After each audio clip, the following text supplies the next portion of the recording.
Hello everyone, welcome to my channel. Please subscribe and hit the bell icon.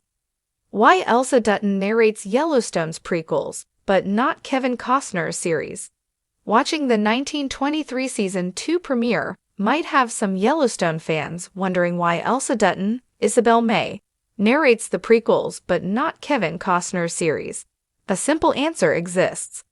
The young female narrator with a thick Southern accent hails from the cast of 1883, which introduces the earliest members of the Dutton family tree. Elsa joins her parents, James, Tim McGraw, and Margaret Dutton, Faith Hill, as they journey northwest from Texas to Montana on a variant of the Oregon Trail.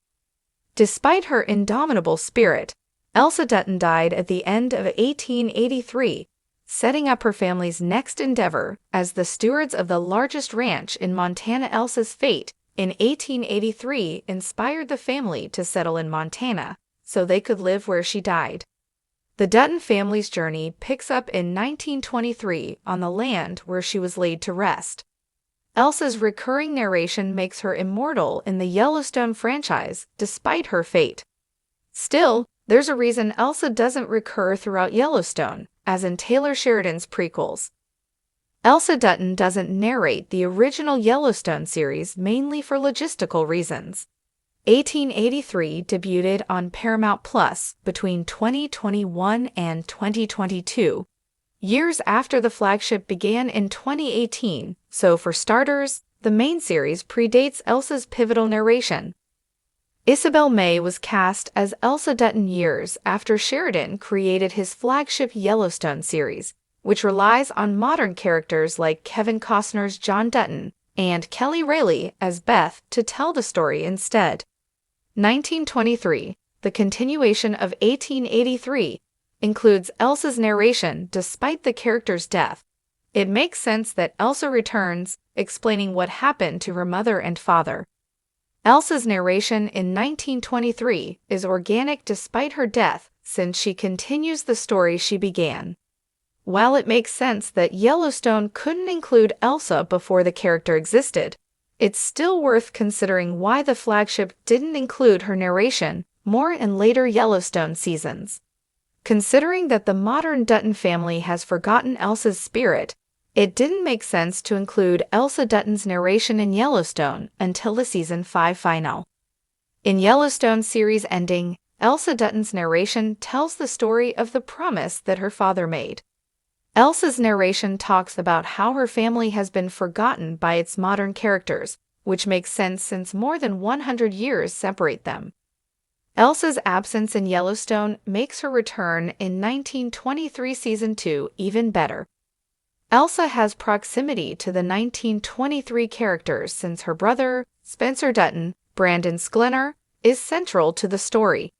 Elsa's narration caps 1923 Season 2's premiere after a mountain lion appears on the Dutton family's porch in 1923 Season 2, Episode 1. Elsa describes the fierce cycle of winter as the killing season, which gives the episode its title. Unfortunately, Elsa knows the nature of life and death better than most. Yellowstone has captivated audiences with its sweeping narratives, rugged landscapes, and intergenerational drama. Yet, one of the most intriguing creative choices in Taylor Sheridan's Yellowstone universe is the decision to have Elsa Dutton, a character from 1883, narrate the prequels but not the flagship series starring Kevin Costner. The reasoning behind this choice is deeply rooted in thematic elements, storytelling mechanics, and the overarching vision of the Dutton family saga. The voice of the Dutton legacy. Elsa Dutton, played by Isabel May, serves as the ethereal voice guiding viewers through the prequels 1883 and 1923. This choice isn't arbitrary. Elsa represents something larger than life. She is the emotional and symbolic core of the Duttons' westward journey. Her death in 1883 marks a turning point for her family, sealing their fate in Montana and setting the stage for future generations. Elsa's narration is not just a storytelling device, but an artistic expression of history's echoes. Her voice is both omniscient and intimate, carrying the weight of experience beyond her years. She sees beyond time, bridging the past and future, reinforcing the idea that the land itself holds the memories of those who shaped it. Through Elsa, the audience gains insight into the suffering, sacrifices, and dreams that built the Dutton Empire. Why not Kevin Costner's Yellowstone? The decision not to have Elsa narrate Yellowstone, the modern-day chapter of the saga, stems from the nature of the story itself. John Dutton, Kevin Costner, is a man firmly rooted in the present, grappling with immediate threats and challenges. His world is not shaped by ethereal whispers, but by tangible struggles, land disputes, political betrayals, and family conflicts. Unlike the poetic and reflective tone of 1883 and 1923, Yellowstone thrives on raw immediacy. Moreover, Yellowstone is driven by action, not introspection.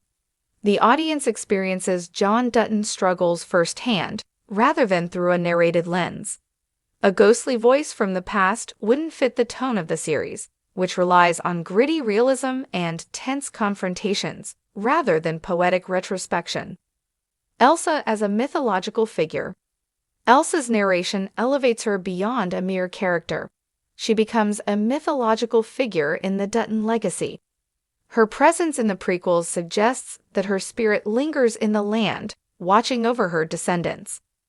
This choice aligns with Taylor Sheridan's tendency to infuse his work with a deep connection to history and legacy. In contrast, John Dutton's story is about the here and now, and his battle is ongoing, not yet crystallized into legend. Had Elsa's voice extended into Yellowstone, it would have signaled a thematic shift, suggesting that John's story is already written, already part of the past. But because he is still fighting for his family's land, his tale remains unfinished and unnarrated. Thematic contrast between past and present. The Yellowstone prequels are, at their core, historical epics. They dwell on destiny, fate, and the harsh realities of survival. Elsa's narration adds a dreamlike quality to these stories, making them feel like legends passed down through generations.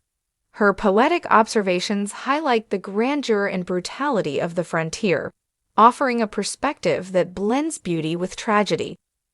Conversely, Yellowstone operates in a contemporary reality. It's a modern Western where bullets fly, deals are made in boardrooms, and betrayal happens in real time. The show doesn't need a narrator because it unfolds like a thriller, where every decision has immediate consequences. A bridge between generations. Elsa's voice serves another purpose. It connects the different time periods in the Dutton saga. Without her narration, 1883 and 1923 could feel like disconnected stories. But by keeping Elsa as the common thread, Sheridan ensures that audiences recognize the continuity of the Dutton lineage. John Dutton doesn't need a narrator because he is his own storyteller. His dialogue, choices, and presence are powerful enough to shape his story without an external voice guiding the audience. Meanwhile, Elsa's words function as a ghostly whisper from the past, reminding us that the Dutton struggles are cyclical, that history repeats itself in different forms. Conclusion: a masterful storytelling choice. By choosing Elsa Dutton as the narrator for 1883 and 1923, Taylor Sheridan crafts a poetic and emotionally resonant bridge between past and present. Her voice represents memory, sacrifice, and the spirit of the land. Meanwhile, Yellowstone remains grounded in its own era, where narration would only detract from its immediacy. In the end, Elsa Dutton's presence in the prequels is more than a narrative tool. It's a statement about legacy and the way stories are passed down. Her words echo through time, shaping the mythos of the Dutton family, while John Dutton fights his battles in the living world. It's a testament to Sheridan's skillful storytelling, ensuring that every chapter of Yellowstone's epic feels distinct yet undeniably connected.